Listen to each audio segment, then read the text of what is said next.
To power modern infrastructure, we rely on massive arrays of monocrystalline silicon solar panels.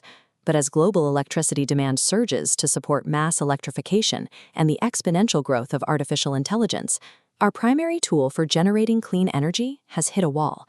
It is a physical performance barrier dictated by the laws of physics. This chart shows the historical efficiency of silicon solar cells. The line climbs for decades, then abruptly flatlines at exactly 29%. This ceiling is known as the Shockley-Queisser limit.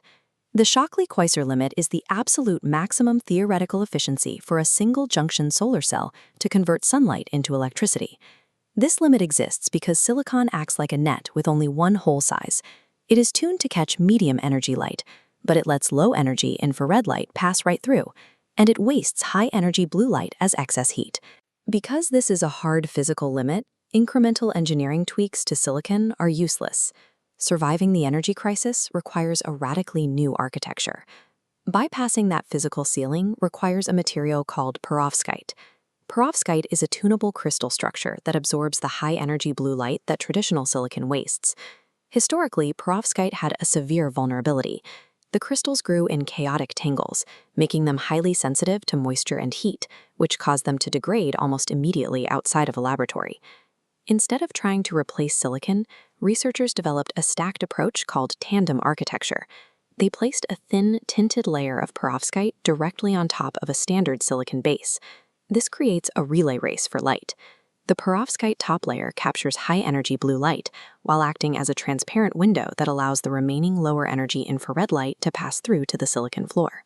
By dividing the labor of the light spectrum, this stacked architecture circumvents the 29% limit. In the solar industry, 30% efficiency is the threshold where laboratory experiments become commercially viable. Recently, that threshold has been crossed multiple times.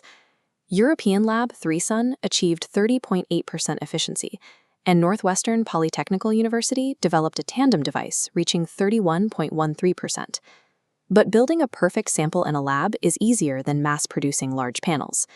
Scaling up to industrial sizes usually leads to microscopic pinholes and uncontrollable crystallization, causing the panel's overall performance to immediately plummet. That scaling gap is finally closing. LONGi recently established a world record on an M6 commercial wafer.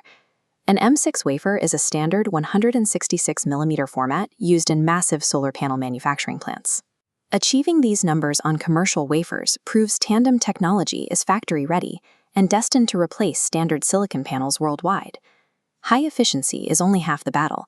To be commercially viable, these high-efficiency tandem panels must match the 25-year lifespan of standard silicon.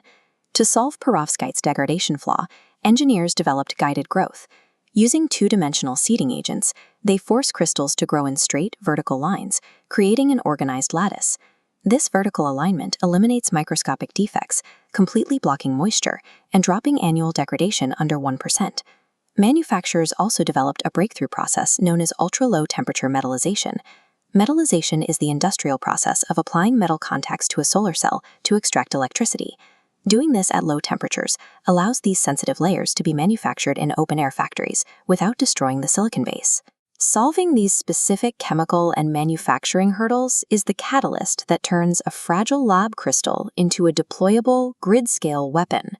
While the scientific barriers are falling, the true battle for next-generation energy is taking place inside the patent office. Global corporations are engaged in a massive intellectual property land grab, accumulating over 43,800 perovskite-related patents. This map shows the geopolitical imbalance. China holds nearly 76% of global perovskite patents, over 33,300 filings. They aren't just patenting the material. They're locking down the moisture barriers, layer interfaces, and seeding agents required to make them function.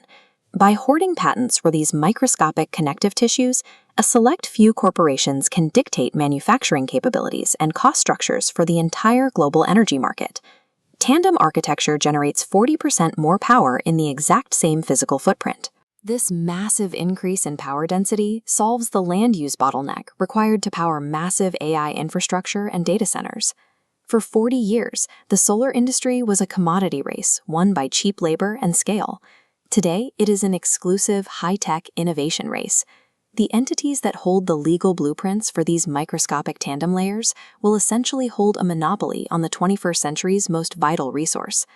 Legal ownership of these microscopic blueprints determines who controls the energy of the future.